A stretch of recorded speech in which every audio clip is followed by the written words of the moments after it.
Nesse clima, cada vez mais a anistia tem... Aliás, deixa eu fazer uma pausa aqui. Em primeiro lugar, agradecer a enorme audiência. Nós estamos aqui numa quinta-feira santa e nós estamos com quase 23 mil pessoas nos assistindo. Queria pedir encarecidamente que as pessoas apertassem o botão do repost e vissem se estão inscritas no canal. A gente tem brigado muito com o algoritmo do YouTube, então queria pedir que aqueles que pudessem curtissem e clicassem no botão do repost no X e vissem se estão inscritos no canal. Continuando aqui, estou dizendo que me parece cada vez mais que a pauta da anistia está se tornando inevitável. Você tem um Alexandre envergonhado cada vez mais em todos os lugares. Ontem até a Globo News estava sentando o pau no Alexandre de Moraes. Vejam vocês. Você tem uma questão que se tornou absolutamente injustificável no meio jurídico, que é a questão da falta do acesso às provas por parte da defesa do presidente Bolsonaro e das demais defesas. Então vocês veem um Alexandre que já não tem o mesmo apoio na imprensa, não tem o mesmo apoio internacionalmente, não tem mais o financiamento e o apoio do governo americano. E eu diria que eu tenho quase uma impressão, tá? E tomem essa impressão pelo que ela vale, porque eu sou uma pessoa que está fora do Brasil. Mas eu tenho a impressão de que a esquerda já percebeu que o Alexandre é um problema. Ela só não sabe o que vai fazer com ele. E a anistia talvez seja uma boa solução. Ontem eu conversei com algumas pessoas relevantes no parlamento brasileiro e o que elas me disseram é que, apesar de um joguinho de cena do Hugo Mota, como visto, aliás, nessa reportagem disponível no Paulo Figueiredo Show, o Hugo Mota vai pautar a anistia. Vejam, sem citar a anistia, o Hugo Mota defende discussão da pauta da Câmara entre líderes. E o negócio é esse, óbvio, eu digo que é um joguinho de cena porque ele não pode deixar aparecer que está fazendo a anistia caminhar sem algum tipo de oposição, porque nós sabemos que a pressão que ele recebe do Alexandre de Moraes é pressão de mafioso, é ameaça. Então ele fala que não vai caminhar, depois dá uma travada, depois fala para discutir com os líderes partidários, mas, novamente, tudo é parece um grande de cena, um jogo de cena. Parece que, no final das contas, não tem como ele não pautar. E se pautar, eu já disse, será aprovada na Câmara com mais de 300 votos. E quando chegar no Senado, vai passar também. Eu diria que no mundo político, isso já é visto quase como inevitável. E é por isso que vocês têm enxergado Michel Temer dando sugestões de por que não reduz as penas? Né?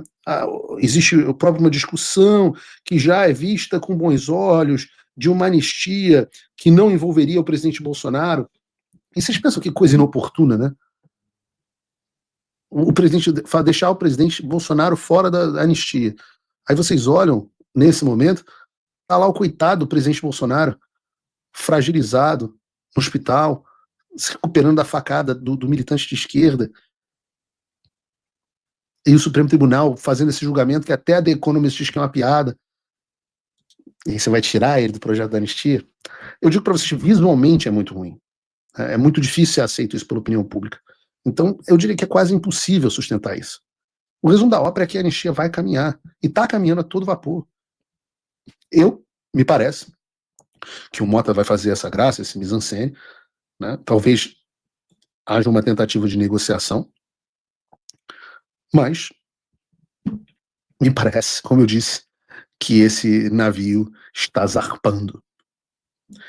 E muito do que vai determinar seria porque, vejamos, vamos ser bem sinceros, a aprovação na Câmara ela é só uma etapa dessa luta. Claro, depois a gente tem aprovação no Senado.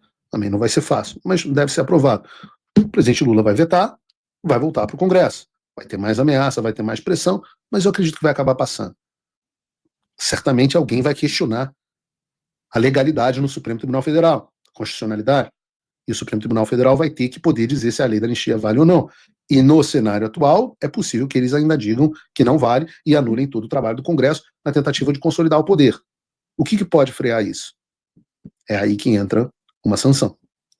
É aí que, neste momento, nós já temos que ter tido sanções em cima do Alexandre de Moraes com a possibilidade de sanção em outros ministros, em outras autoridades. Nós realmente precisamos. Porque nós precisamos de alguma arma apontada para esses tiranos do Supremo Tribunal Federal. E aí, o Brasil é o país da acomodação. Aí o Brasil é o país da acomodação. Aí é o momento de sentar na mesa e negociar com força. O que dá para eu dizer para vocês? O que eu disse no programa de ontem.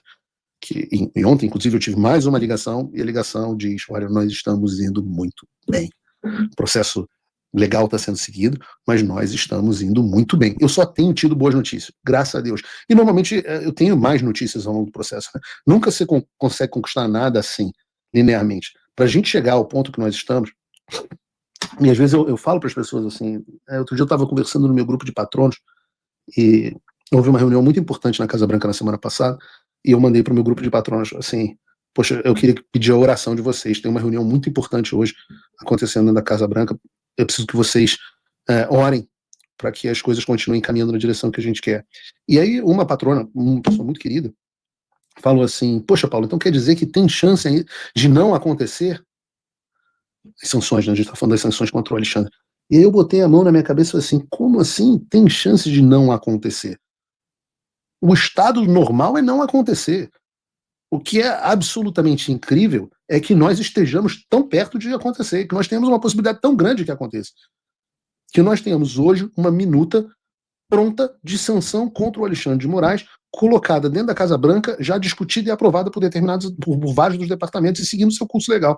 O fato disso existir, gente, coloquem a mão na sua cabeça, é um feito absolutamente histórico, conduzido por um deputado federal do Brasil e por um coitado, eu sou um jornalista, gente, eu não entendo, eu não sou ninguém aqui.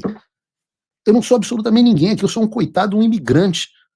Eu não tenho capital político, eu não tenho nada. No Brasil, eu tenho capital político, porque eu poderia me eleger político facilmente no Brasil a hora que eu quisesse, e porque todos os políticos adoram estar perto de mim, porque eu tenho possibilidade de dar voto ou tirar voto deles. Isso me dá capital político no Brasil.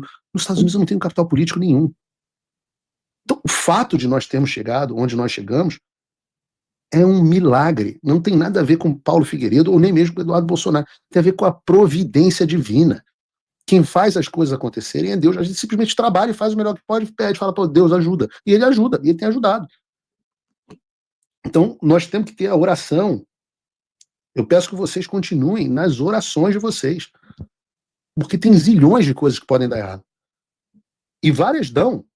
E tem dias, ultimamente tem tido bons dias, mas tem dias, quantas vezes ao longo desse processo que eu já não dei com a cara na parede, falei, puta, já os caras falando agora que não vai rolar mais, puta, agora os caras disseram isso, puta, agora tem que fazer mais isso, agora pediram mais aquilo, pô, vou ter que preparar. Quantas vezes eu não fui dormir de madrugada preparando documento?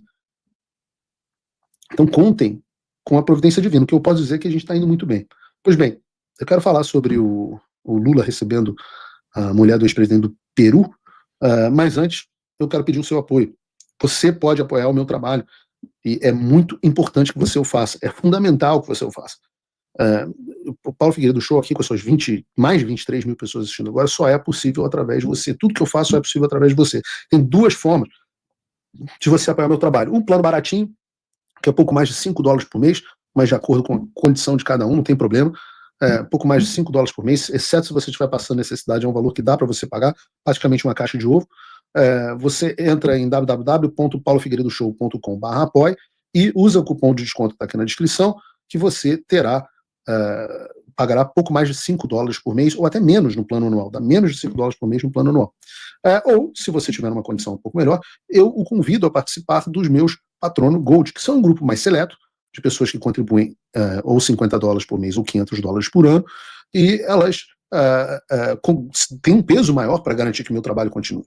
E para isso nós temos o nosso grupo de patronos, nós temos, que eu estou lá participando pessoalmente, eu não sou muito de grupos de WhatsApp, mas estou lá participando deste grupo especificamente, nós temos nossas reuniões mensais, pessoalmente, você ganha acesso ao meu e-mail, você ganha acesso a um grupo de pessoas que é como você, bem sucedida, as discussões do grupo são muito boas, e muitas vezes as pautas do programa vêm para cá. Então, se você às vezes se sente meio perdido, esse lugar, o Patrono Gold, é para você. Se você, mas lembrando, né, isso é para quem está um pouco melhor. Se você está aí numa situação que não está passando necessidade, eu te convido a ser meu apoiador com um pouco mais de $5 por mês. Tem QR Code aqui em cima, tem link na descrição, www.paulofigueiredoshow.com/apoia. Pois vamos falar da última pauta do programa, que foi o Lula recebendo a mulher do ex-presidente do Peru. Né? Eu acho que essa notícia é uma notícia que mostra muita coisa. Está disponível no nosso site. Mulher do ex-presidente do Peru vem ao Brasil em voo da FAB. Diz o texto: a mulher do ex-presidente do Peru, Ollanta Humala Nadine Heredia, condenada a 15 anos de prisão por corrupção em um caso de propina da Odebrecht, deve chegar a Brasília nessa quarta-feira, ou deve ter chegado.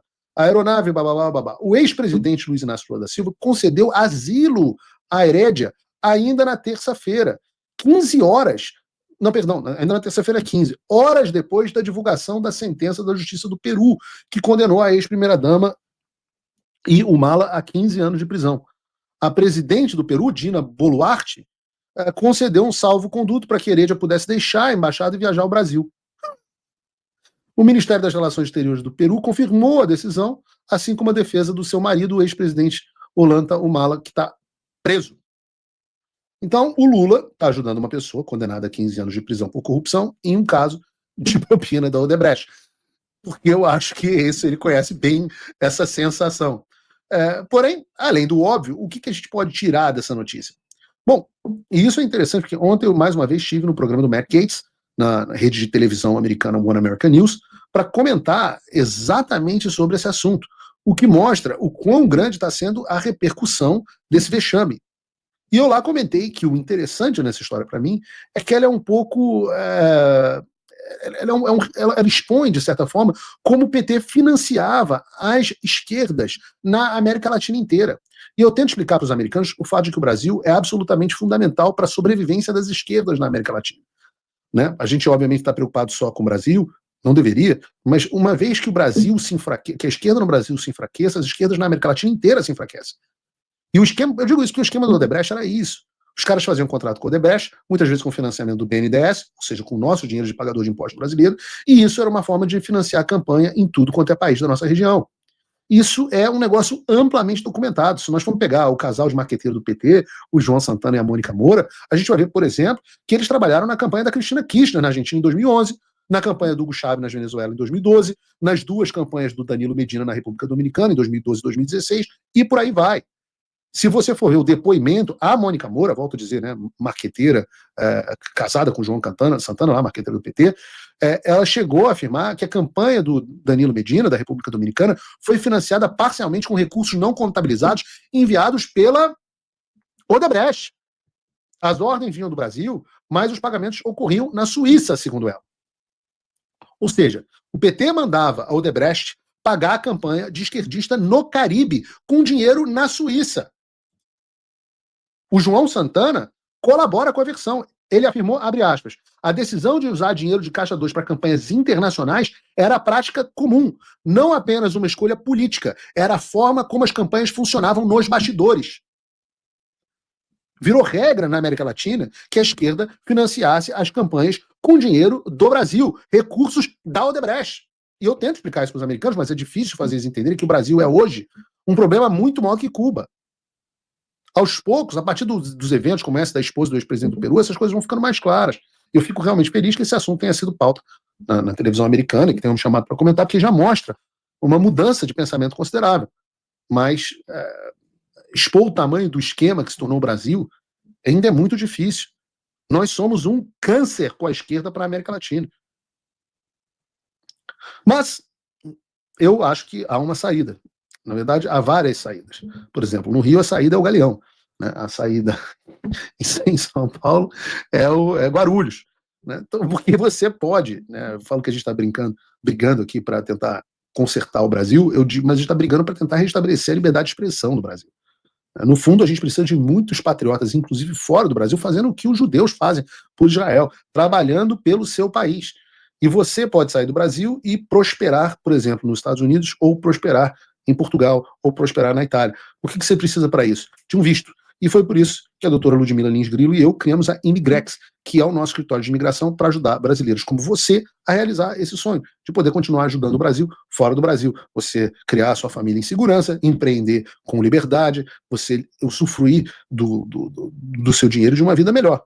E continuar assim, porque nós sempre seremos brasileiros se preocupando com o nosso país. Nós nunca vamos romper esse laço, né? A gente vem para cá, mas continua voltando para lá, porque essa é a nossa origem. Então, a Imigrex é para isso, é para quem sonha em ver um país onde você tem estabilidade jurídica, oportunidade real, chance de empreender, chance de viver em segurança. Você tem dezenas de vistos disponíveis para os Estados Unidos, para médico, advogado, empreendedor, profissional de tecnologia, atleta, gente com liberdade, habilidades específicas, por aí vai. E se você achar esse caminho complicado, a gente está aqui para simplificar para você. Tem também a opção de Portugal ou até da Itália. Entra aqui nesse QR Code, link na descrição, www.queroumplanob.com, e nós acharemos, você vai preencher o formulário e nós vamos achar um visto para você.